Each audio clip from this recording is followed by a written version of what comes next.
तो एपिसोड की स्टार्टिंग में हम देखते हैं कि जिनवू डीमन कैसल से बाहर निकल चुका है और वो सिस्टम में देख रहा होता है कि एलिक्सर ऑफ लाइफ बनाने के लिए उसे 2 चीजें मिल चुकी है और बस एक आखिरी चीज बाकी है जो होती है the purified blood of demon monarch. और वो सोच रहा होता है कि उसे हासिल करने के लिए उसे और ताकतवर बनना पड़ेगा। हालांकि डीमन कैसल में फाइट करने से उसकी स्ट्रेंथ तो बड़ी है लेकिन वो फिर भी एक ई रैंक हंटर है और अगर उसे और स्ट्रॉन्ग बनना है तो उसे हाई रैंक डंजन में जाना पड़ेगा और एक ई रैंक हंटर किसी भी हाई रैंक डंजन में नहीं जा सकता। और वो सोच लेता है कि वो अपनी रैंक दुनिया से नहीं छुपाएगा और रैंक रीअसेसमेंट के लिए जाएगा। और इसके बाद हम रैंक असेसमेंट सेंटर देखते हैं और यहाँ पे बहुत से हंटर अपनी रैंक चेक करने आए होते हैं और साथ ही साथ वहाँ पे गिल्ड के मैनेजर भी होते हैं जो नए हंटर को अपनी गिल्ड में जोड़ने के लिए आए होते हैं। और तभी व्हाइट टाइगर गिल्ड के मैनेजर की नजर जाती है जिनवू पे और वो सीधा हंटर बेग को कॉल करके बताता है कि जिनवू रीअसेसमेंट के लिए आया है। और तभी वहाँ पर एक लेडी आके जिनवू को अपने साथ लेके चली जाती है और इधर हंटर बेग उस मैनेजर से कहते हैं कि वो भी बस वहीं आ रहे हैं। और यहाँ पर कुछ लोग जिनवू के सामने बैठकर अपने असेसमेंट से डर रहे होते हैं कि तभी एक बंदा कहता है कि डरने की कोई बात नहीं है जब तक तुम एक ई रैंक हंटर से ऊपर हो। और ये सुनकर जिनवू मन ही मन में मुस्कुराने लगता है क्योंकि दुनिया के नजर में वो अभी भी एक ई रैंक हंटर है। और तभी वो लेडी आके जिनवू को रैंक असेसमेंट के लिए लेकर चली जाती है और इसके बाद वो जिनवू से उसका नाम पूछती है और कहती है कि तुम तो यहाँ रीअसेसमेंट के लिए आए हो तो तुम्हें तो सब पता ही होगा।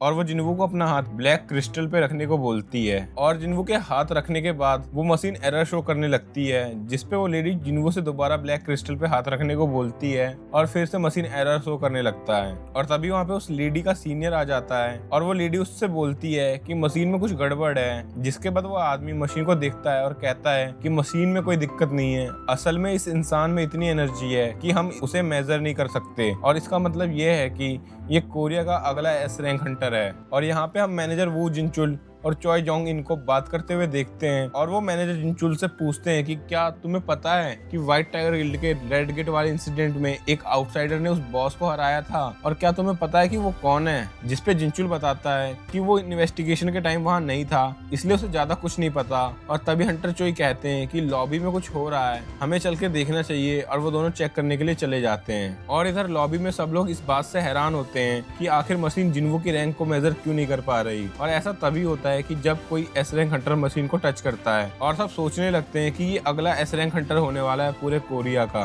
और तभी वहाँ पे head of the Hunter guild चॉय Jong in enter करते हैं और वो जिनवू को देखते ही समझ जाते हैं कि ये कोई नॉर्मल हंटर नहीं है और वो जिनवू को अपना इंट्रोडक्शन देने लगते हैं पर जिनवू उन्हें इग्नोर करके वहां से चला जाता है जिसपे हंटर चॉय को थोड़ा बुरा लगता है। और फिर हम हंटर बेग को वहां पे भागते हुए आता देखते हैं और वो भी वहां जिनवू से मिलने आए थे। और ये देखकर हंटर चॉय कंफर्म हो जाते हैं कि जिनवू ही वो इंसान है जिसने रेड गेट को क्लियर किया था। इसके बाद हम जिनवू को हॉस्पिटल में देखते हैं जहाँ वो अपनी माँ से मिलने आया हुआ था और जैसे ही वो रूम से बाहर निकलता है तो उसे रूम के बाहर मैनेजर जिनचुल खड़े मिलते हैं और वो जिनवू को सर्वेलेंस टीम के बारे में बताते हैं और साथ ही साथ वो कहते हैं कि कोई तुमसे मिलने आया है। और तब हम देखते हैं हंटर एसोसिएशन के चेयरमैन गो गुनही को और वो जिनवू को एस रैंक हंटर बनने के लिए कॉन्ग्रेचुलेट करते हैं और वो जिनवू को हंटर एसोसिएशन ज्वाइन करने को कहते हैं। और वो बताते हैं कि कोरिया में अभी 5 गिल्ड हैं और पांचों ही गिल्ड पावर के बैलेंस में हैं और अगर जिनवू किसी भी गिल्ड को ज्वाइन करेगा तो पूरा बैलेंस बिगड़ जाएगा। और वो जिनवू से उसका आंसर पूछते हैं जिसके बाद जिनवू थोड़ा बहुत सोच के उनको मना कर देता है। और जब चेयरमैन उससे उसके मना करने का रीजन पूछते हैं तो जिनवू कहता है कि उसे लड़ना है और वो डंजन के लिए बना है। और ये सुनकर चेयरमैन को एक अलग सी सेंसेशन होती है और वो जिनवू से बहुत इम्प्रेस हो जाते हैं और फिर जिनवू उनको बाय बोलकर अपने घर चला जाता है। और इसके बाद हम यूएसए का सीन देखते हैं जहाँ डोंगसू हॉस्पिटल में घायल पड़ा हुआ होता है और तभी वहाँ पे एक इंसान आके उससे पूछता है कि क्या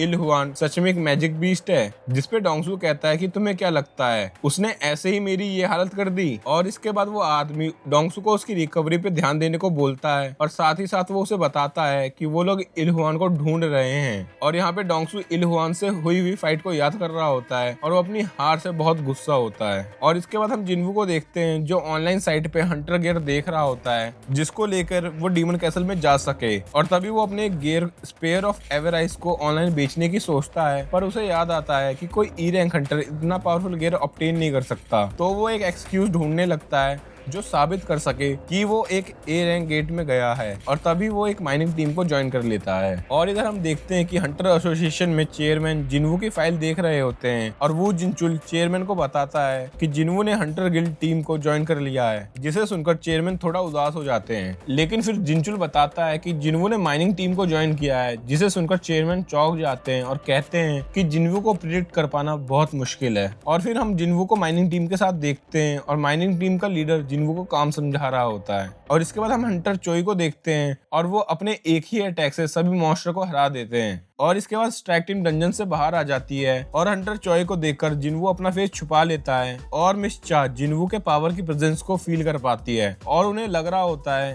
कि जैसे चेयरमैन वहां पर हो, और तभी जिन्वू अपने आप को छुपा लेता है। और इसके बाद हम माइनिंग टीम को डंजन में जाते हुए देखते हैं और जिन्वू डंजन के अंदर घुसते ही डंजन के बॉस की प्रेजेंस को फील कर पाता है। और ये डंजन बॉस वुल्कन और मैटिस से भी ज्यादा स्ट्रॉन्ग था। और तभी पीछे से कुछ लोग जिन्वू के रैंक के बारे में बात करने लगते हैं, जिसपे जिन्वू सोचता है कि चाहे वो कितना भी पावरफुल क्यों ना हो, पर उसे सब एक ई रैंक हंटर समझते हैं। और हम देखते हैं कि जिन्वू बहुत जल्दी माइनिंग कर रहा होता है और तभी माइनिंग टीम का लीडर वहां पर आता है और सबसे कहता है कि चलो लंच का टाइम हो गया है, जिसपे सब लंच पे चले जाते हैं। पर जिन्वू लंच पे जाने से मना कर देता है और वो सीधा डंजन बॉस के चेम्बर की तरफ चला जाता है और वो उस बॉस को मारे बिना फाइट करने की सोचता है। पर तभी पीछे से मिस चा आके उसे रोकती है और पूछती है कि आखिर तुम यहाँ क्या करने की सोच रहे हो। और इसी के साथ ये एपिसोड यहीं पर खत्म हो जाता है। और यार मुझे समझ नहीं आ रहा कि आखिर किस बात की जल्दी है A1 पिक्चर वालों को। ये लोग काफी सारे मानवा के सीन्स कट करके एनिमेट कर रहे हैं, जिसकी वजह से मुझ जैसे लोग जिन्होंने मानवा पढ़ रखी है वो सोलो लेवलिंग के एनिमेशन को उतना फील नहीं कर पा रहे हैं। खैर अगले एपिसोड में हम जिन्वू को उसके अगले शैडो सोल्जर के साथ फाइट करते देखेंगे, जो कि होगा टस्क। अगर तुमने मानवा पढ़ी है तो तुम्हें पता होगा कि ये फाइट भी काफी इंटरेस्टिंग होने वाली है एंड आई होप कि एनिमेटर्स इस फाइट के सीन्स को स्किप ना कर दें। बाकी यार अगर तुम्हें ड्रैगन बॉल डायमा पसंद है तो तुम मेरी लास्ट वीडियो देख सकते हो ड्रैगन बॉल डायमा की। और अगर तुम्हें ये वीडियो पसंद आई है तो लाइक करो, और अगर नहीं पसंद आई तो सब्सक्राइब करो, ताकि तुम अगली बार आके मुझे कमेंट में कुछ बोल सको।